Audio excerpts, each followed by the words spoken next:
Hello, and welcome. In this video, I'm going to be sharing with you the live simulated systematic trades the Price Action Pivoter V5Ai system had for February 12th, 2025, Wednesday. I shared with you the results of the trading from February 11th, Tuesday, yesterday, and this is essentially a continuation of those trades. I had set up the ES chart on Monday, February 10th, Monday night, and I had loaded it with 5 days of training data, and the machine learning model has been firing off ever since. And so far, 2 days in a row, very smooth sailing, thankfully.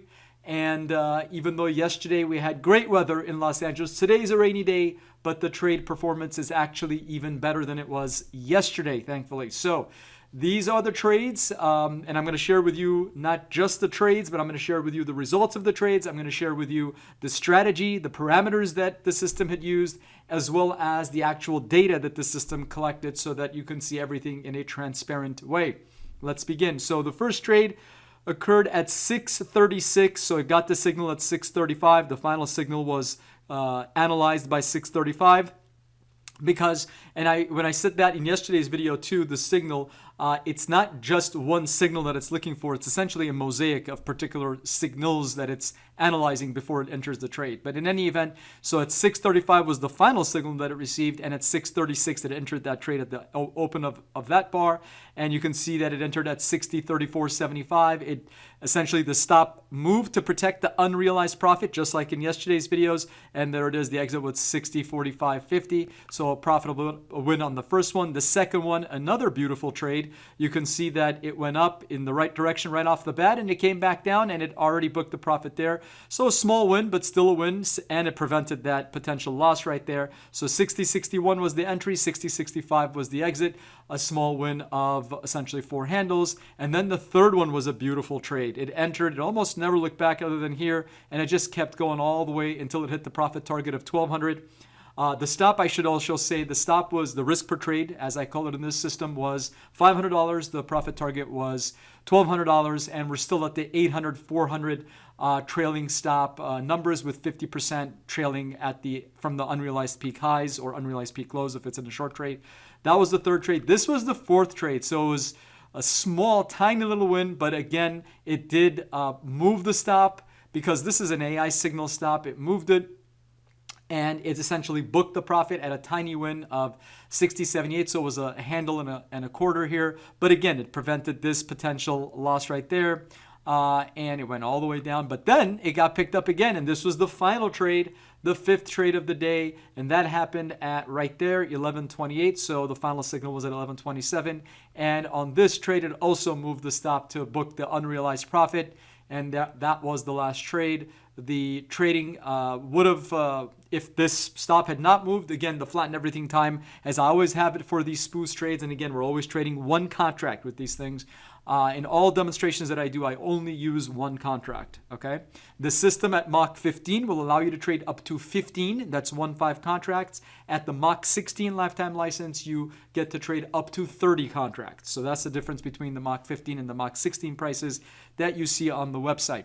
So it would have, had there not been an exit here, it would have essentially exited at the close of the 12.59 bar, which was right there, and essentially it would have been right there. So it would get the signal at the close of the 12.59 bar, and it would have exited right there at 60.72. So 60.71.75 versus 60.72. It could have been slippage, it could have not been slippage, but about the same. So this exit is still warranted, and it's still good. So a total of 5 trades today. I'm also going to link into this video, yesterday's video, because this is a continuation of yesterday's. So let's go and break down the analysis here. And just to confirm, here's the data box, guys. So that's 212, as you can see. Okay, these are 212 trades. All right, so now that you've also seen the data box, and let's go and see the actual performance. So this is for 2 days. As I mentioned, the system was looking for trades. Well, it was set up to look for trades for Tuesday, Wednesday, well, Monday, Tuesday, Wednesday, Thursday, Friday is what it was set, but it was essentially enabled Monday night to look for trades from 6:30 a.m. until 12:30 p.m. Pacific Standard Time. So obviously it's not going to take any trades on Monday because it's being enabled Monday night, and 6:30 a.m. is is morning. Okay, so it's 12:37 yesterday. You can confirm that in yesterday's video as well. And today was 2,162. Let's make it super clear. So no drawdown. Second day of no losses. So that's a total of 8 trades, no losses.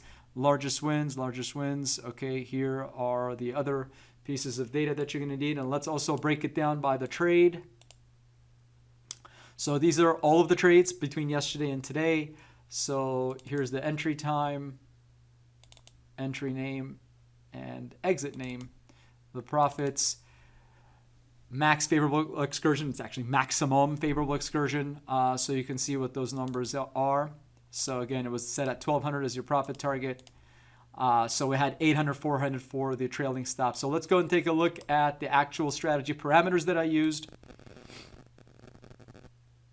All right, so again, I had set it Monday night is when I enabled the strategy to, so I essentially enabled it, and you enable it right there. I enabled the strategy, and you can see that it was set for all 5 days. Even though I do this, guys, and I don't want to make it seem like you never have to reboot once you do that. That's not the case. I have to reboot this particular machine that I'm on sometimes several times a week. So it depends on how much activity, how much resource, your machine has used. If you've used up a lot of resources on the machine, your memory is now lagging. You're hitting 80% usage, even if it's just for a temporary few seconds and it comes back down to 60 or something. But if you're getting to 80, that's a good sign that you should reboot your machine. Whether you're on a VPS, you're on your own server, your own dedicated server, or you're using a desktop or even a laptop if you have enough resources on that laptop, enough memory, and you're following the specs that I've listed on the website. And then you can trade with whatever you want as long as you have a stable internet connection. Can't stress that enough, okay? So it was set to 6:30, 12:30. Look for trades long and short. Again, this desired profit, as explained in yesterday's video, is a number that has zero impact on the profit target. It is strictly designed to answer that question that the LSTM Higher Edge AI model is looking for in the Python terminal, which is right there. It's running live right now. Essentially, it is looking for the answer to this question. Can I get to my desired profit in the next 2 hours before I hit my stop? In this case, my stop is my risk per trade, and it's $500. So if it does that with higher than 80% probability, then it gives you a particular signal, whether you should go long, short, or not that you should. The system will automatically go long or short. There is another signal that just came through. Again, this is live, and the time is currently 3:12 p.m. Pacific Standard Time. I'm going to do a quick record on this one, guys, because I have some other stuff to do. So in this one, it's going to be a quick one, but all the details will be there so you guys can verify it for yourselves. So 6:30, 12:30, and it is 200, 200, and these are my money and trade management parameters, 5,000, 1,025. I have other videos that explain what that is. If you don't know what that is, please reference them or ask me, Rafi@pinnaclequant.com. So as I mentioned, 800, 400, 800, 400 for long and short. So hard money 800. If it got to at least $800 of unrealized profit, it would automatically move the stop to 50% away from the unrealized peak high. This other one is like a secondary trailing stop. If it has $400 of unrealized profit, plus it's got the adverse AI signals to the trade direction that you're in, plus there's warranted price action that warrants the potential exit, it will again move the stop to 50% away from the unrealized peak high, which is what happened in today's trades. Either this one was fired off or this one was fired off, with the exception of the one trade that had the entire profit target.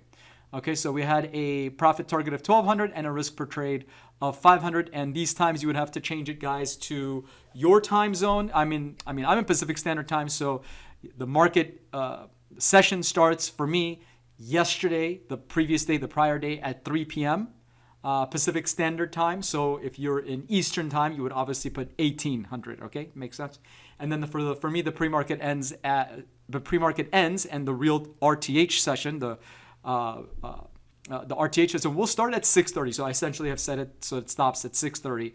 If you're in Eastern Time, it would be 9:30 for you. And my flat and everything is right there at 12:59, and that box is checked. Okay, so that is essentially the strategy parameters. Let me show you the actual CSV file that's automatically being collected. You have to do nothing else other than enable the strategy on whichever instrument that you're trading, whether you're trading ES, NQ, GC, CL, NG, 6B, 6E, FDAX, whatever instrument that has at least 22.5 hours of data during a trading session, then you will be able to essentially trade that instrument. So this is what it was. And again, I enabled it for 5 days on Monday night. So on Monday night, it was enabled for 5 days. So it started running at 9:43, February 4th, Tuesday. So it started collecting data. You're going to see zeros in the beginning because pivots are calculated over 2 days. So anything that has, you're either going to get zeros or NAs in the CSV if there's no such data. For example, for RTH high, there is no RTH high because we're starting at nighttime 9:43. All right. So essentially, let's go all the way down. You're going to see the numbers start to populate now because the calculations make sense now because it's got 2 days of data all the way down. 60 pieces of variable are being collected. And so the market closed at, at 2 o'clock, obviously my time. So the last data that I was able to capture was at 13:59. And so that's all of the data that it collected. These were the results again, just so you remember. And I'm going to link it to this video so that you guys can see it. Now, just a couple of things. Not every day is going to have 100% winning days, guys. The last couple of days have been beautiful, peaceful here. But as far as it's not every single day, okay, it's not going to be like this every day. There will be losing days. There will be days you don't make money. So do anticipate that. But as far as the last 2 days, trading the spoos, and again, 5 days of data. So when I say I loaded 5 days of data, today becomes the 6th day of data, right? So I loaded it Monday night, 5 days, and today becomes obviously the 6th day. So does it make a difference if you had loaded 10 days of data or 9 days of data or just 3 days of data? Yes, it makes a difference. So do experiment. Not all instruments require 5 days of data. Do experiment. I personally like 5 days of data for the spoos for ES, but experiment, right? And so it is very important that you take your time. If you're getting this license, you're paying this money to get this license. It's a lifetime license. So take your time, all right? Experiment with it. Understand what it is. You don't have to jump in. I have some people who buy it and immediately deploy it. Immediately deploy it to either their own personal accounts or sometimes if their prop trading firm allows it, immediately to their prop trading account. Guys, take your time, understand what it is so that you have a complete full knowledge set and documentation and notes as to what has happened, and therefore you can make judgments on based on the past as to what may potentially happen in the future, though that's not guaranteed, but that's really how you do things. In fact, the entire machine learning model is based on past data. So even though it's real-time up to the minute data, still it is past data. It's a minute that is passed that becomes past data. So just remember that. And so it's based on that it's making probabilistic assessments as to what the market may do. And as you can see, it's been really well. In fact, let me show you yesterday's trades as well. So you have this in yesterday's video, but let me just show you yesterday's trades as well so that you can see it was running. So this is 211 yesterday. These were the exact same trades, obviously, because the system has not been rebooted. It's still running on ES. I may need to reboot depending on how the machine is doing tonight. So if I have to reboot, I have to reboot, but that's what it is. So yesterday's trades were all 3 winners. Again, this will be in yesterday's video as well, and I'll link up to it. And these are today's trades. Oof, that dropped today, right? But again, the market, for me, the RTH session is the only session that I look for.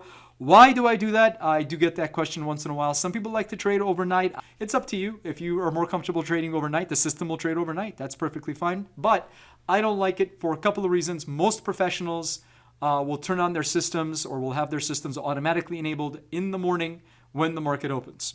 Okay? I mean, they might do it a few minutes before, or they might even do it half an hour before, but generally speaking, it's going to be when the RTH session starts, and they shut it off. They shut off their systems, or it automatically gets shut off before the market closes. So, or 1 minute before or something like that, the market closes. So that is why I do it. I like to be where the professionals are. I don't want to be at where the mostly retail is going to be trading. So it just makes more sense to me to do that. Moreover, and more importantly, margin requirements. If you wanted to trade this live real cash, margin requirements with your broker, you'll notice is going to be much more favorable if you're just trading during RTH sessions. So those are the reasons. In any event, guys, I have to get going. So before I do, remember, as I've said in other videos, when you have good days, you say praise the Lord. When you have bad days, you say praise the Lord for the opportunity. Okay, thank you, Lord, for the opportunity. Why? Because having the right mind frame, the right attitude of gratitude towards the creator of the universe will only help you be at ease and will reduce your stress level, because it's a horrible thing to have really powerful big highs only for the next day, if things don't go your way, to have a big crashing low. And I don't want people to go through that stress. In any event, until next time, take care of yourselves and God bless.